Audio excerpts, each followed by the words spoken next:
मैं सबको नमस्कार करता हूं और पवन जी को इस बात के लिए धन्यवाद देना चाहता हूं कि यह आयोजन इनकी पहल पर यहाँ हो सका है और हो रहा है। मैं 2-3 हिस्सों में और बहुत थोड़े में जो समझता हूँ उसको बताने की कोशिश करूँगा।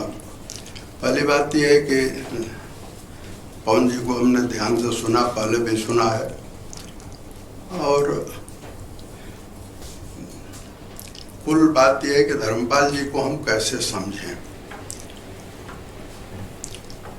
फिर उसके बाद धर्मपाल जी के लेखन को कैसे समझें, और उसके बाद आता है कि हमको क्या करना है। ये मोटे तौर पर 3 बातें हैं जिस पर ये जो शुरुआत हुई है उसको एक मंजिल तक हम लोग ले जाना चाहते हैं। मैं 2-3 प्रसंगों से जो मैंने धर्मपाल जी को समझा है उससे बताने की कोशिश करूँगा। मुझे जो तुरंत याद आ रहा है वह एक प्रसंग है जो मुझे काम का लगता है। एक दिन धर्मपाल जी ने मुझे बुलवाया, फ़ोन किया और वो आए, स्वयं आए, और उन्होंने कहा कि ये जो हरिद्वार में विश्व हिंदू परिषद का सम्मेलन हुआ है उसमें आपने अशोक सिंघल का जो बयान है उसको ध्यान से देखा या पढ़ा। तो मैंने कहा कि धर्मपाल जी मैंने ध्यान नहीं दिया। तो कहने लगे कि उनके बयान में एक बहुत महत्वपूर्ण बात है और वो ये है कि हिंदू और बौद्ध की एकता की वो बात कर रहे हैं। और फिर उसको उन्होंने समझाया कि ये जो हिंदू और बौद्ध की एकता का विषय है वो हमारे लिए कितना महत्वपूर्ण है। तो उस दिन मुझे एक नई बात समझ में आई और धर्मपाल जी के व्यक्तित्व का एक ऐसा पहलू भी हमारे ध्यान में आया जिसमें वो मैं उसको इस अर्थ में समझता हूँ और उसको हमने गांठ भी बांध ली और इंदिरा गांधी राष्ट्रीय कला केंद्र उस दिशा में आगे काम भी कर रहा है। वो उसको मैंने ये समझा कि धर्मपाल जी एशियाई एकता की बात कर रहे हैं और एशियाई एकता यानी अगर आप एशिया का भूगोल देखें तो यहाँ मैं आपसे कहना चाहता हूँ कि किसी समय में भारत का भूगोल 1,32,000 स्क्वायर किलोमीटर था। क्या हम इससे परिचित हैं?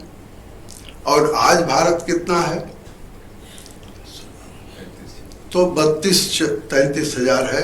1947 में भारत 45,000 स्क्वायर किलोमीटर था और 1935 में वो कुछ 10-12,000 स्क्वायर किलोमीटर और था। मैं इसको आगे नहीं बढ़ाऊंगा, ये इस बात को मैंने एक प्रसंग के तौर पर मैं रख करके आगे बढ़ना चाहता हूँ। दूसरी बात जो उनसे मैंने सीखी वो जब वो गो पशु आयोग के अध्यक्ष हुए तो उन दिनों हमारा उनसे बहुत मैंने ज़्यादा मिलना हुआ। ज़्यादा मिलना इसलिए हुआ क्योंकि कांची कोटि के शंकराचार्य के आग्रह पर उनको उस आयोग का अध्यक्ष बनाया गया था और बेमन से उन्होंने उसको स्वीकार किया था और अंत में छोड़ भी दिया। लेकिन उस दौरान मैंने एक धर्मपाल जी का नया रूप देखा। हम सब जानते हैं रामेश्वर में सर पंकज जी नहीं है क्या यहाँ? किधर हैं? तो आप उधर क्यों हैं? आप नहीं, आप इधर आइए। ये देखिए आप जो है वो पीछे बैठे हैं तो बात कैसे बनेगी?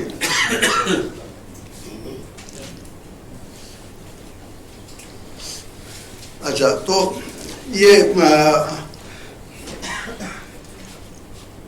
लेकिन जो उसमें जो बात मैं कहना चाहता हूँ वो पशु आयोग के इतिहास और उसके रिपोर्ट वगैरह के बारे में नहीं, मैं आपका ध्यान इस बात की तरफ दिलाना चाहता हूँ कि धर्मपाल जी पहले व्यक्ति हैं जिन्होंने इस धारणा को तोड़ा कि मुसलमान गाय खाते हैं।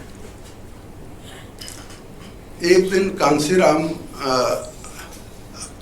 चुनाव क्षेत्र से लौट कर आए और पता नहीं आप में से कितने लोग जानते हैं इस बात को, कांसीराम से अपनी दोस्ती थी और कांसीराम शायद ही किसी परिवार में गए हों, किसी पारिवारिक समारोह में, सिवाय मेरे। तो कांसीराम चुनाव के दौरे से, उत्तर प्रदेश के दौरे से आए और ये बात 1995 के चुनाव की है। मैं उनसे मिलने के लिए गया तो उन्होंने कहा कि देखिए, मैंने एक ब्राह्मण को उम्मीदवार बनाया है और मैं उस चुनाव क्षेत्र में गया था तो वहाँ नारा लग रहा था कि ब्राह्मण नहीं चमार है, हाथी पर सवार है।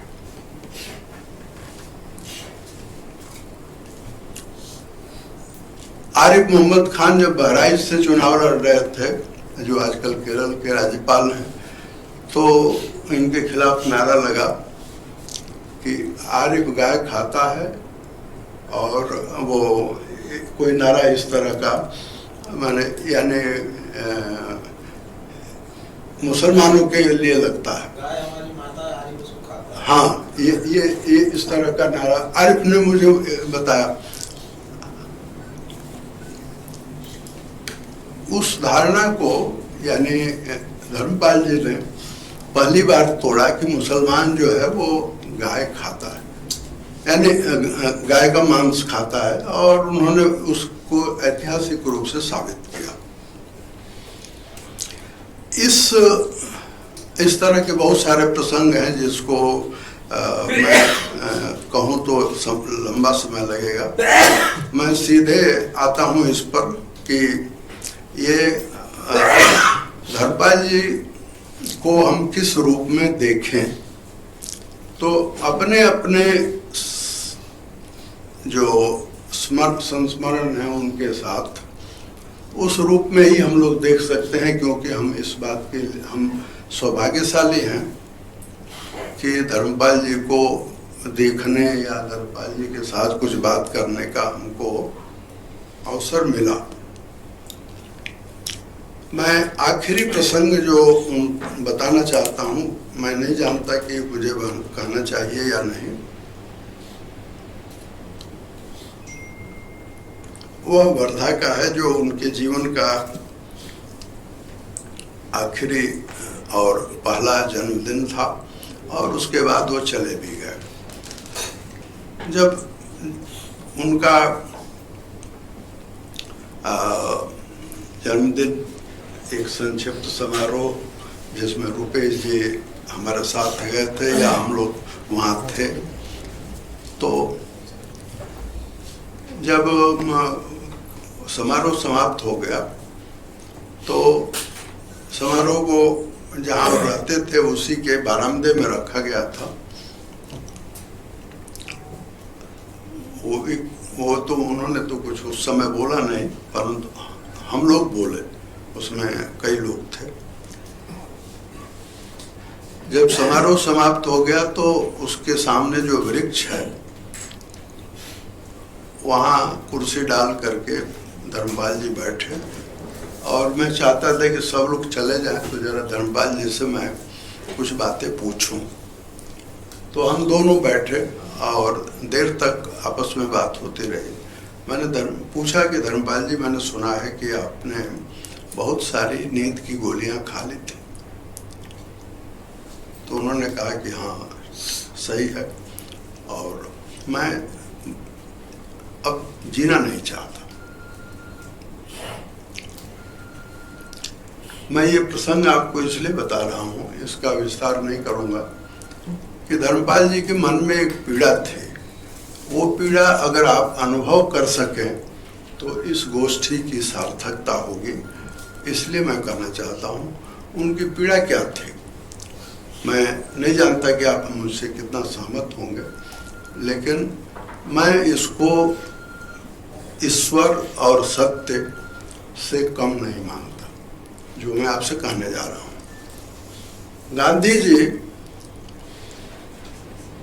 को धर्मपाल जी ने समझा, उनकी व्याख्या की, और गांधी की ऐसी व्याख्या की जैसी आज होनी चाहिए। राज्य व्यवस्था के बारे में, धर्म के बारे में, नीति के बारे में, अपने शास्त्रों के बारे में और भारत की सभ्यता के बारे में। और ये करने के लिए उन्होंने जो लिखा, पढ़ा, रिसर्च किया,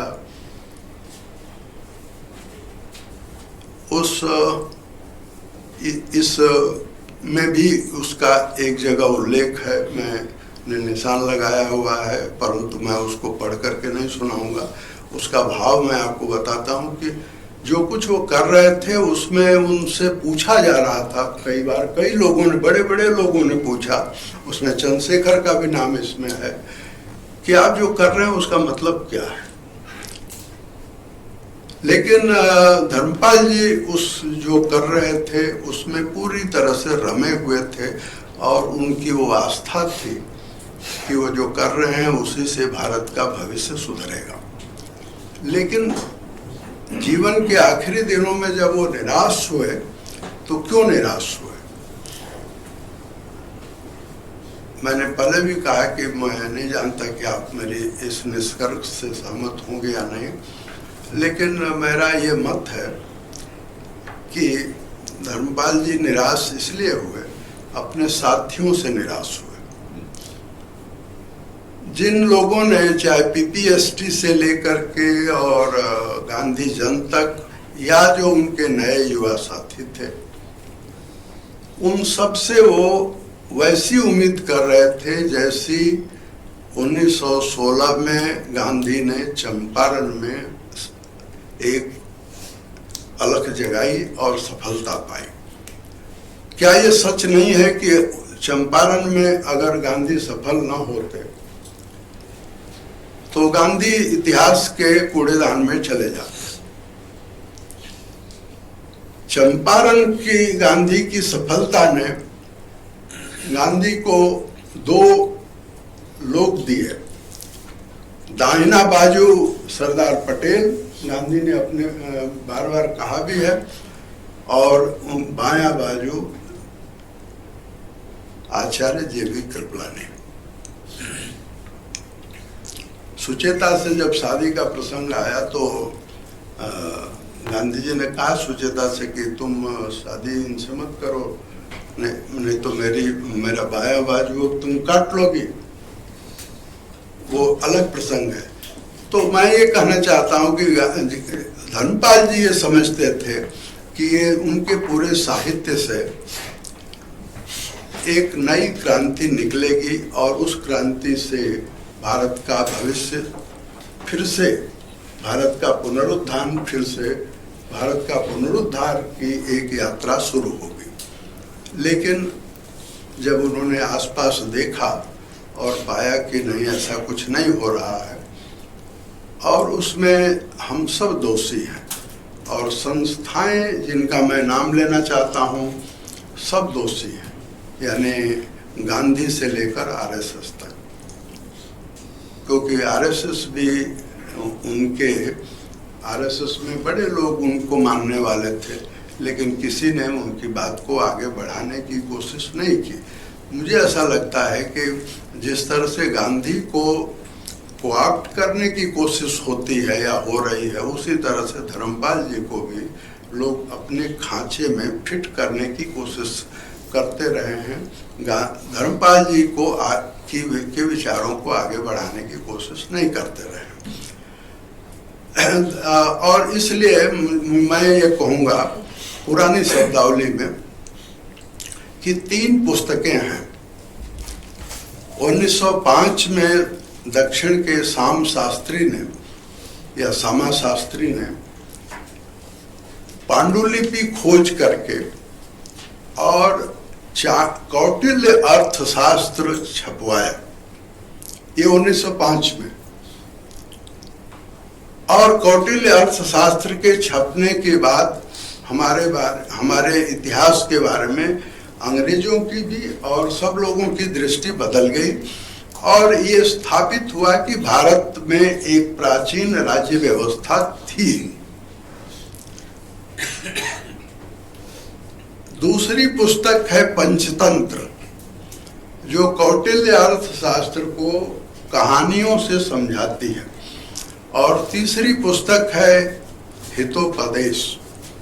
मैं ये समझता हूं कि धर्मपाल जी के साहित्य को भी हम इस तरह से 3 हिस्से में अगर बांटें तो कौन सा राज्य व्यवस्था का हिस्सा है, कौन सा पंचतंत्र है और कौन सा हितोपदेश है, ये मैं निर्णय आप पर छोड़ देता हूं। जरूरी नहीं कि मैं ही कहूं।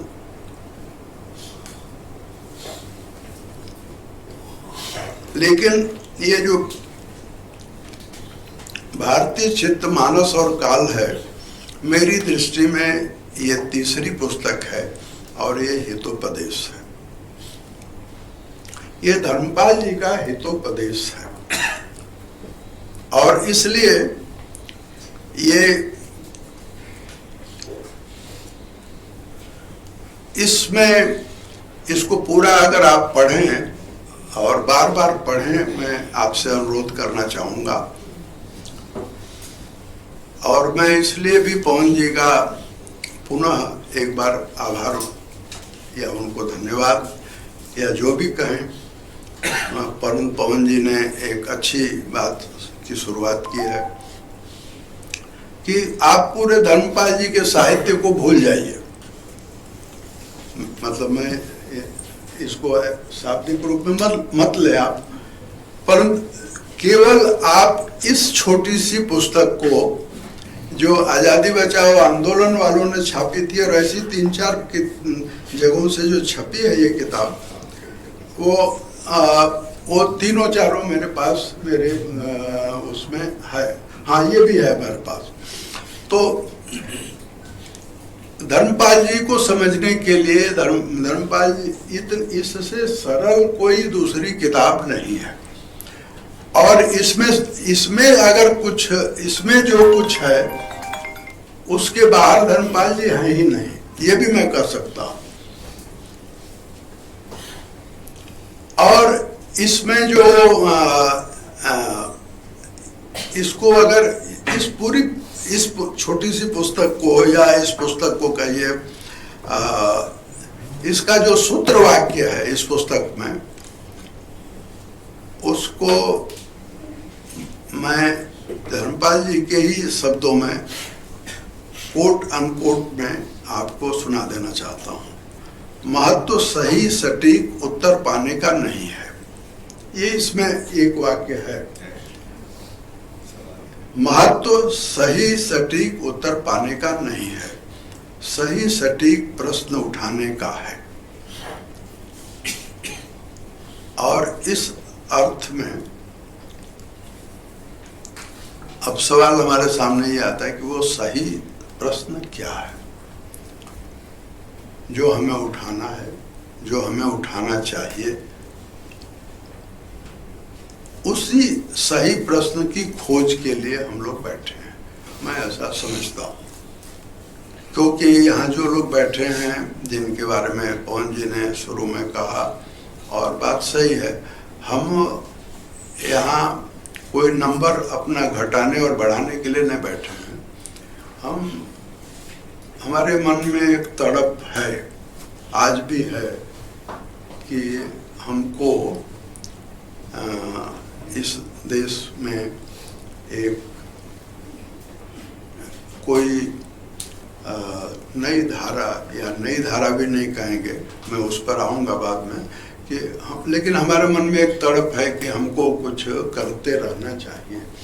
हमारी सार्थकता जीवन की है क्या, ये सबके मन में है, इसीलिए आप सब आए भी हैं। मैं ये एक बात और आगे बढ़ा करके मैं अपनी बात समाप्त करने की कोशिश कर रहा हूँ जल्दी ही। सुमित्रानंदन पंत ने एक बार ओशो से पूछा, और जो लोग आजकल न्यू मीडिया से वाकिफ हैं उन्होंने संभवतः ये वीडियो सुमित्रानंदन पंत और ओशो की बातचीत का सुना भी होगा। सुमित्रानंदन पंत ने ओशो से पूछा कि आप हमको बताइए, और ओशो अकेले व्यक्ति हैं जो सुमित्रानंदन पंत के बड़ा उनका जो संबंध है वो अनुराग का है आपस में। मैंने ये भी विचित्र बात है, और उनकी तारीफ में भी बहुत कुछ ओशो ने कहा है। लेकिन प्रश्न ये पूछा सुमित्रानंदन पंत ने कि आप हमको भारत को अगर समझना हो तो किन 12 लोगों को हमें आप बताइए जिनसे हम भारत को समझ सकते हैं। तो ओशो ने कहा कि श्री कृष्ण, पतंजलि, बुद्ध, महावीर, नागार्जुन, शंकर। मैं बोल देता हूँ, श्री कृष्ण, पतंजलि, बुद्ध, महावीर, नागार्जुन, शंकर, गोरख, कबीर, नानक, मीरा, रामकृष्ण परमहंस, जय कृष्ण मूर्ति। गोरख के बाद कबीर, नानक और मीरा, रामकृष्ण परमहंस और जय कृष्ण मूर्ति। अब देखिए इसमें राम नहीं है, ये ओशो की दृष्टि से है। और सुमित्रानंदन पंत और ओशो की बातचीत आकर के यहाँ पूरी होती है कि पंत फिर पूछते हैं कि अगर आप इस लिस्ट को छोटा करें तो क्या क्या रखना चाहेंगे। तो उन्होंने एक और लिस्ट छोटी की। फिर अंत में उन्होंने ओशो ने कहा कि हम 4 नाम बता दीजिए। तो उन्होंने 4 नाम बता दिए, और 4 नाम में जो मुझे समझ में आया, जो मुझे याद है, वो तो 4 मैंने नहीं लिखा है। श्री कृष्ण हैं, बुद्ध हैं, और ये गोरख हैं, और ये रामकृष्ण परमहंस है, जहाँ तक मुझे लगता है। अच्छा, फिर उन्होंने बता दिया है कि कौन किसमें शामिल हो जाता है, आदि आदि। मैं कहना ये चाहता हूँ कि ये जो कभी भारत को समझने के लिए अगर सचमुच 12 या 13 ये नाम कभी सहायक होंगे, तो हमको यानी धर्मपाल जी के रास्ते पर आगे बढ़ने के लिए हमको जो है वो स्वाधीनता आंदोलन में को ठीक से देखने की जरूरत है। और स्वाधीनता आंदोलन को देखने के लिए मैं एक पुस्तक का उल्लेख जरूर करना चाहता हूँ। India under Morley Minto, politics behind revolution and reforms. और ये पुस्तक एमएन दास की है। 2 लोग हुए हैं, एमएन दास और मनोज दास। एमएन दास मनोज दास के बड़े भाई थे। मनोज दास जो पांडिचेरी में आ गए और 63 में, और हाल में अभी पिछले साल तक वो जीवित थे। उनके भाई थे एमएन दास। एमएन दास ने ये जो पुस्तक लिखी है, उस पुस्तक को उसी तरह से उन्होंने काम किया है जैसे धर्मपाल जी ने वहाँ के जाकर के मूल रिकॉर्ड को देखा था। कैसे ये और इसमें कुल अरविंदो पर केंद्रित तो पुस्तक है, लेकिन अरविंदो के यानी उस काल में अरविंदो की क्रांति और अरविंदो के विचारों पर हाउस ऑफ कॉमन्स में और हाउस ऑफ लॉर्ड्स में कैसी चर्चा होती है, उसका सारा वर्णन उस पुस्तक में है। मैं उस पुस्तक के बारे में ज़्यादा कुछ नहीं कह करके मैं जो बात आपके ध्यान में ले आना चाहता हूँ वो ये है कि 4 फेज हैं जो स्वाधीनता आंदोलन के से लेकर के और 2022 तक मैं भारत के इतिहास को इस यात्रा को 4 फेज में बांटना चाहता हूँ। पहला फेज है 1905 से 1908 का, 5 से 1908 का,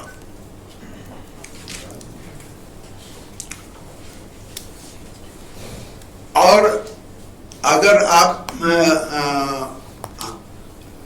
यहाँ इंदिरा गांधी राष्ट्रीय कला केंद्र में हमारे, मैं जहाँ बैठता हूँ, मैं उसको अध्यक्ष का दफ्तर नहीं कहूँगा, लेकिन तो वहाँ एक तस्वीर हमने लगा रखी है और वो तस्वीर 1907 की है, सूरत की है।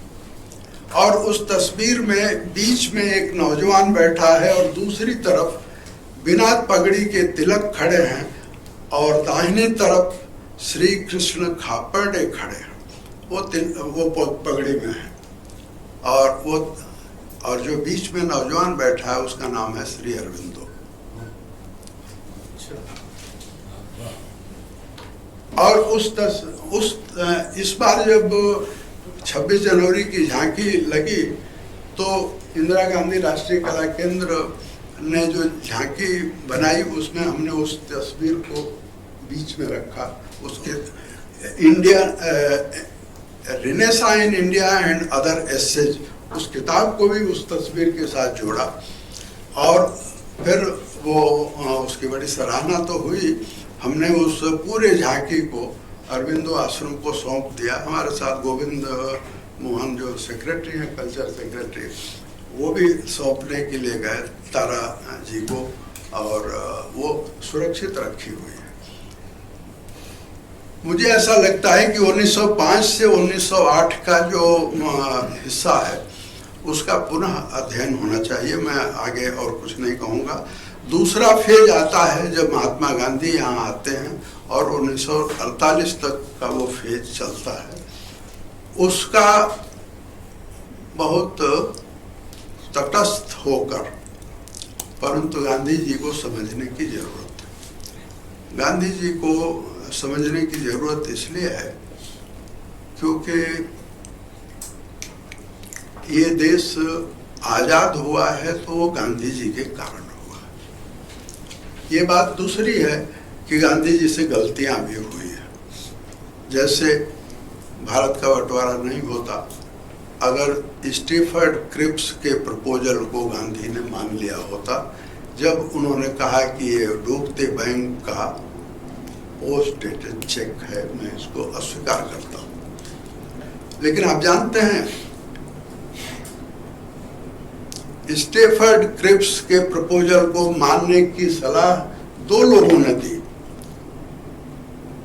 उसमें एक अरविंदो भी हैं, लेकिन अरविंदो और गांधी का कोई संबंध नहीं है किसी भी रूप में।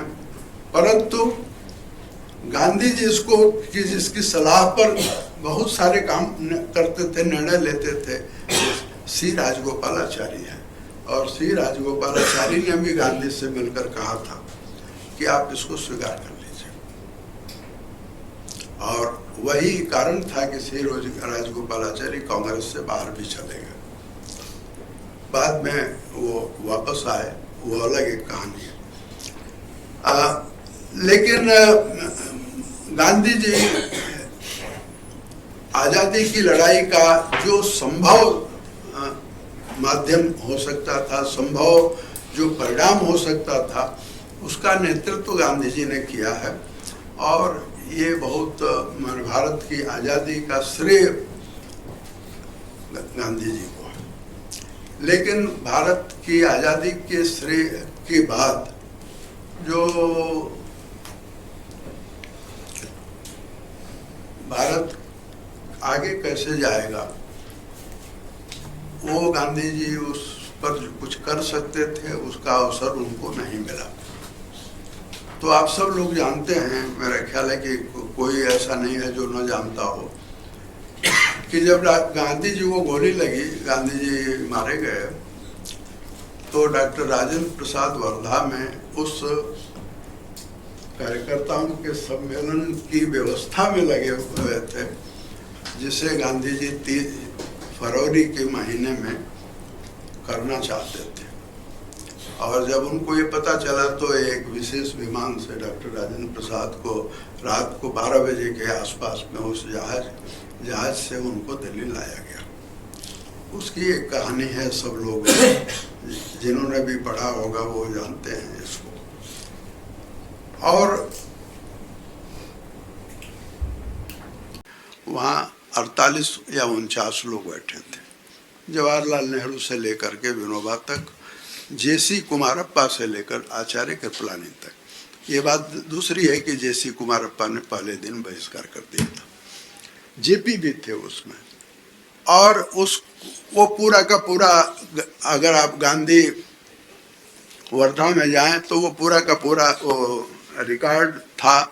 बाद में 1900 मुझे लगता है कि 92-93 में उसको गोपाल कृष्ण गांधी को दिया गया, और उस पर के बाद उन्होंने एक छोटी सी किताब बनाई। वो किताब आपको देखनी चाहिए, हमको देखनी चाहिए। वो किताब छपी है, और अब हमारा नेतृत्व कौन करेगा, या अब हमको कौन रास्ता दिखाएगा, इस तरह का हिंदी अंग्रेजी में, वो हिंदी में भी, हिंदी और अंग्रेजी दोनों में मिला करके एक किताब बनी है।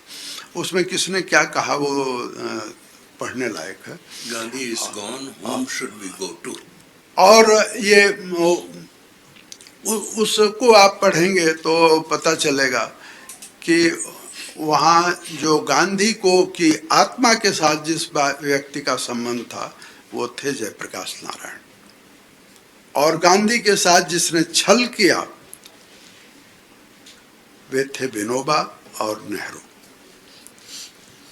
और इसलिए जेसी कुमारप्पा जैसा व्यक्ति उस पूरी बातचीत से ही उसने अपने को अलग कर लिया। और जेसी कुमारप्पा उन लोगों में से हैं जिन्होंने, जो इंजीनियर थे, परंतु उन्होंने अपनी पूरी की पूरी जिंदगी ग्राम आंदोलन में लगा दिया। और मैं इसका जिक्र इसलिए करना चाहता हूँ कि गांधी जी ने ग्राम स्वराज्य की जो अवधारणा दी, ग्राम स्वराज्य की जो अवधारणा है वही आज हमारे लिए मंत्र है। और ग्राम स्वराज अगर आता है, उतरता है इस धरती पर, तो हम जो चाहते हैं, धर्मपाल जी जो चाहते थे, वो हम हासिल कर सकते हैं। मैं ये 1950 से 2014 ये तीसरा फेज है, और 2014 से जो शुरू हुआ है वो चौथा फेज है। 2014 आप माने न माने, मेरा विचार है ये कि 2014 से नेहरू युग का अंत हुआ है और नरेंद्र मोदी युग की शुरुआत हुई है। नरेंद्र मोदी युग किस रास्ते पर है, इस पर असहमतियां हो सकती हैं, बातचीत भी हो सकती है, लेकिन ये नरेंद्र मोदी जो काम कर रहे हैं उसमें मुझे एक बात जिसको मैं समझता हूँ वो कहना चाहता हूँ कि नरेंद्र मोदी अंबेडकर, गांधी के समन्वय की कोशिश कर रहे हैं। बहुत टेढ़ा काम है। आप अंबेडकर का साहित्य पढ़ लीजिए। अभी मैं एक पुस्तक पढ़ रहा हूँ पिछले दिनों, कुछ दिनों से, छोटी पुस्तक है, 240 पेज की है, और ये बड़े दार्शनिक हैं, राठौर, मैं अभी नाम भूल रहा हूँ उनका, अंबेडकर्स प्रियम्बल उस पुस्तक की टाइटल है। आप उस पुस्तक को इस पुस्तक का जिक्र मैं वैसे ही कर रहा हूँ क्योंकि ये दार्शनिक लोग भी अंबेडकर को किस तरह से गांधी के खिलाफ खड़ा कर रहे हैं और किस तरह से पूरी की पूरी हमारी एक बौद्धिक जमात अंबेडकर को गांधी के खिलाफ खड़ा करके और गांधी को नीचा दिखाने की जो कोशिश हो रही है वह बड़ी भारी त्रासदी की सूचना है। उस त्रासदी को हम कैसे बचा पाएंगे ये हम नहीं जानते हैं, लेकिन इसको जिस व्यक्ति ने देखने की कोशिश की है वो और कोई नहीं है सिवाय इसके कि नरेंद्र मोदी हैं, और उन्होंने अपने स्तर पर सरकार के स्तर पर जो कुछ कर सकते हैं कर रहे हैं। लेकिन मैं ये भी कहना चाहूँगा कि नरेंद्र मोदी समाज के अंदर जो जागरण होना चाहिए उस फ्रंट पर जीरो है, उस फ्रंट पर उनको कोई सफलता नहीं मिल रही है और उसकी कोई कोशिश भी नहीं हो रही है। हाँ, कुछ लोगों में चेतना होगी अलग बात है। तो ये जो 1950 से 2014 का जो समय है उसी समय में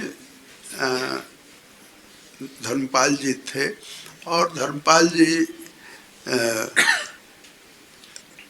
को मैं ये समझता हूँ कि 3 शब्द हैं जो मेरे ध्यान में हैं। इन 3 शब्दों में धर्मपाल जी किस जगह किस शब्द में धर्मपाल जी अभिव्यक्त होते हैं ये आप तय करेंगे, मैं अपनी राय इसमें दूंगा। 3 शब्द हैं और 1947 के बाद ये 2 शब्द तो बहुत प्रचलित हैं, नवनिर्माण और पुनर्निर्माण। मैं एक तीसरा शब्द जोड़ना चाहता हूँ, रूपांतरण। मुझे ऐसा लगता है कि धर्मपाल जी नवनिर्माण और पुनर्निर्माण के बजाय धर्मपाल जी की पूरी कोशिश रूपांतरण की है। यानी ये इसमें भी आप देखेंगे, और जैसे मैंने वो अंबेडकर और गांधी जी वाली बात कही तो इसमें भी एक जगह जिक्र है कि वेद व्यास स्नान कर रहे हैं और स्नान करते समय उनके पास कुछ ऋषि और कुछ लोग उनसे कुछ पूछने समझने के लिए आ रहे हैं और उन्होंने खड़े होकर के उस नदी के तट पर पाया कि वेद व्यास स्नान कर रहे हैं और ताली पीट रहे हैं, डुबकी लगा रहे हैं और ताली पीट रहे हैं। यानी वो कुछ प्रार्थना कर रहे हैं, और जो प्रार्थना कर रहे हैं वह प्रार्थना दरअसल आज का संविधान है। वो प्रार्थना कर रहे हैं कि शूद्राय नमः, स्त्रियाय नमः। यानी वो कह रहे हैं कि ये सब जो है हमारे लिए वंदनीय हैं और हमारे लिए माने ये प्रार्थना के योग्य हैं। अब ये इसका जो उल्लेख हुआ है दरअसल यही मुझे लगता है कि रूपांतरण है, और धर्मपाल जी रूपांतरण की ही बात कर रहे हैं। और अब ये जो इसमें आप देखेंगे तो मैंने शुरू में कहा हिंदू और बौद्ध की बात, लेकिन आज धर्मपाल जी या उस समय भी धर्मपाल जी जो बात कर रहे हैं वो पूरी की पूरी भारतीयता की बात कर रहे हैं। भारतीयता उनकी दृष्टि में क्या है ये हमको समझने की ज़रूरत है। और मुझे ऐसा लगता है कि ये जो बात है कि ये जो धर्मों वाली बात है उन धर्मों में भारतीयता कैसे, उसकी भारतीयता की धारा बहे, धर्मों की, धर्म जिस अर्थ में रूढ़ हो गए हैं उससे उसकी सीमाएं टूटें, और आखिरी बात कि राज्य व्यवस्था जो है, जो धर्मपाल जी का पूरा इसमें भी है, वो कुल ये कि समाज और राज्य व्यवस्था में रूपांतरण कैसे हो। आज भी मैंने ये जैसे आज का जो शासन है उसमें भी मैं ये कह सकता हूँ कि जो शासन तंत्र है, जिनके कंधे पर है, जिस तंत्र को, जिस ब्यूरोक्रेसी को सरदार पटेल ने स्टील फ्रेम ब्यूरोक्रेसी बताई थी, ये जो स्टील फ्रेम ब्यूरोक्रेसी है, सुधीर लाल जी मुझे ये कहने के लिए आप अनुमति दीजिए, ये जो स्टील फ्रेम ब्यूरोक्रेसी है वो हमारे धर्मपाल जी के विचारों के रूपांतरण में या नरेंद्र मोदी के विचारों के रूपांतरण में सबसे बड़ी बाधा है। और इसको अगर प्रधानमंत्री नरेंद्र मोदी बदल नहीं सकते, अब तक तो नहीं बदल पाए। अगर प्रधानमंत्री नरेंद्र मोदी नहीं बदल सकते तो दूसरा कौन बदलेगा, ये हमारे सामने सवाल है। लेकिन ये तथ्य है, छोटे से अनुभव से मैं आपको कह सकता हूँ। तो मैं पवन जी की इस बात से सहमत हूँ, और मुझे लगता है कि धर्मपाल जी को जितना इन्होंने जाना है उतना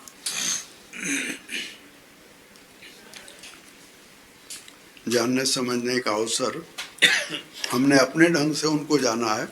तो मैं मानूंगा कि पवन जी हमारे अगुआ के तौर पर धर्मपाल जी के रास्ते पर जो एक काफिला चलेगा उसके ये अगुआ होंगे, और होना चाहिए इनको।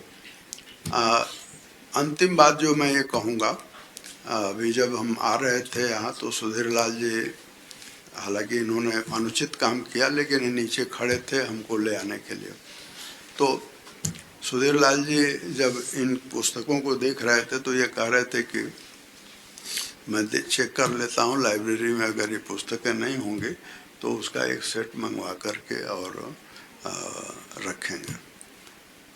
तो अब मैं देख रहा हूँ डॉक्टर सच्चिदानंद जी नहीं हैं, इसलिए अपनी बात मैं सुधीर लाल जी के माध्यम से सच्चिदानंद जी को पहुंचाना चाहता हूं, इसलिए मैं जानबूझ करके ये बात कह रहा हूं। आप जो निर्णय करना चाहें जरूर करिए, लेकिन ये जो किताब है भारतीय चित्त, मानस और काल, मैं ये कहूँगा कि इस गोष्ठी के बाद 10,000 इसकी प्रतियां इंदिरा गांधी राष्ट्रीय कला केंद्र छपवाए। वाला काम अच्छे कागज पर छपवावे। और ये मैं आपको साइज बता सकता हूँ, क्योंकि कल ही मेरे एक मित्र बंगाल से आए थे और उन्होंने 4-5 पुस्तकें मुझे दी। उसमें एक विवेकानंद की जीवनी है, एक डॉक्टर श्यामा प्रसाद मुखर्जी की जीवनी है, एक श्री अरविंदो की जीवनी है, एक रविन्द्रनाथ टैगोर की जीवनी है। वो एक मैंने अभियान उन्होंने चलाया हुआ है, और वो गांव-गांव में वो छोटी किताब है, इससे साइज में भी छोटी है, लेकिन देखने में वो बहुत कलात्मक है। मुझे लगता है कि इसको बहुत, इसका कवर पेज बहुत अच्छा, किसी अच्छे डिजाइनर से आप 3-4 डिजाइन बनवा करके और 3 अच्छी उसकी डिजाइनिंग बनवा करके और बाकायदे उसमें कवर पर धर्मपाल जी की तस्वीर डाल करके, और ये हम लोगों को कम से कम 10,000 प्रतियां इसकी छपवानी चाहिए। और इसका दाम रखिए, जैसे वो जो मेरे पास पुस्तकें आई हैं वो 35 रुपये उसका दाम है। ये जो पुस्तक आज़ादी बचाओ आंदोलन ने छापी है उसका दाम उस समय 5 रुपये है। आप उसका दाम रखिए, किसी को मुफ्त में मत दीजिए, कुछ लोगों को भेंट कर दीजिए, वो अलग बात है। लेकिन आप, मुझे ये लगता है, मैं अपनी बात समाप्त करना चाहता हूँ इस तरह से कि ये अगर इन 4 गोष्ठियों के में और 4 गोष्ठियों के अंतराल में ये इसको हम एक लक्ष्य रखें कि विश्वविद्यालयों में, महाविद्यालयों में, गांवों में, पंचायतों में, जहाँ तक जा सके लाखों लोग इसको जो हिंदी पढ़ सकते हैं वो हिंदी पढ़ें। फिर इसके बाद ज़रूरत होगी तो इसको हम लोग अंग्रेजी में छापें, इसको चाहें फिर भारत की सभी भाषाओं में छापें। लेकिन ये धर्मपाल जी के पूरे साहित्य में जो जाएगा वो भटक जाएगा, और इसको जो पढ़ेगा वह धर्मपाल जी के साथ उसका पूरा सीधा साक्षात्कार हो सकता है। मैं अपनी बात यहीं पर पूरी करता हूँ और धर्मपाल जी की स्मृति को मैं प्रणाम करता हूँ।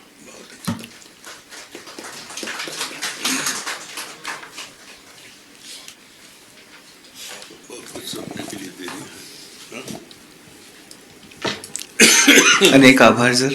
हम लोग पूरा प्रयास करेंगे कि ये जल्द से जल्द हो जाए काम। श्री कृष्ण खापड़े। अब हम लोग भोजन के लिए ब्रेक करते हैं और कोशिश करेंगे कि 2:30 से 2:45 के बीच में हम लोग यहाँ वापस आ जाएं। बाहर हमारी टीम है, ये आपको लंच वेन्यू तक लेके जाएंगे। अच्छा, एक चीज जरा, पंकज जी को मैंने देखा तो मुझे एक संस्मरण भूल, मैं जो हूँ ये पंकज जी को हमने बुलाया तो जानबूझ करके, क्योंकि इनसे जुड़ा हुआ है धर्मपाल जी का एक संस्मरण है। उनको हमने एक अधिवेशन के लिए आग्रह किया कि आपको इस विद्यार्थियों के इस अधिवेशन में जाना है। धर्मपाल जी ने हाँ कर दिया। इंदौर में अधिवेशन था और हाँ करने के बाद उन्होंने ना करना शुरू किया 15-20 बार, और जो अधिवेशन वाले लोग हैं उनका ब्लड प्रेशर ऊपर नीचे हो रहा था। मैं गया एक दिन धर्मपाल जी के पास, और कहाँ गया? मेरठ। उनके छोटे भाई थे वो योगेंद्र पाल जी, तो उनके घर ठहरे हुए थे। तो मैं गया, हमने कहा कि धर्मपाल जी ये आप क्या ऐसा क्यों कर रहे हैं? तो उन्होंने कहा कि मैं वहाँ जा कर के बोलना नहीं चाहता। तो हमने कहा कि आप ने हाँ किया है तो बोले ना बोले ये आपका विषय है, लेकिन जाना चाहिए। तो उन्होंने कहा कि हम जाएंगे और हम बोलेंगे भी। तो मैंने कहा कि और हम लिख कर बोलेंगे। तो मैंने कहा कि आप बोलिए, मैं लिखता हूँ और आपका भाषण हम लिख डालते हैं। तो उन्होंने कहा कि आप में ये, मैंने उनका भाव ये नहीं, उनका शब्द ये नहीं था, पर भाव अर्थ यही था कि आप में वो योग्यता नहीं है कि आप मेरा भाषण लिख सकें। उनका भाव यही था और मैं समझ गया। तो मैंने कहा कि ये बताइए कि ये कौन व्यक्ति है जिसको आप लिखवा सकेंगे? तो उन्होंने कहा कि रामेश्वर मिश्र पंकज हैं, आप उनको ले आइए। रामेश्वर मिश्र पंकज को आप ले आइए और उनसे मैं बातचीत करूंगा, उसके बाद वो जो लिख देंगे वही मेरा भाषण होगा। तो मैं पंकज जी के घर गया और एक तरह से इनका हमने अपहरण किया और कहा कि आप गाड़ी में बैठिए, चलिए मेरठ चलिए। फिर इनकी कई दिन तक बातचीत हुई और वो लिखित भाषण धर्मपाल जी का है। तो विद्यार्थी परिषद वाला, हाँ, इंदौर में। तो ये मैंने रामेश्वर मिश्र पंकज जी का यहाँ उपस्थित होना, राजीव बोरा जी का उपस्थित होना और जो मित्र लोग हैं सबका उपस्थित होना, मैंने इस आयोजन की सफलता और सार्थकता दोनों है। मैं अपनी बात पूरी कर रहा हूँ।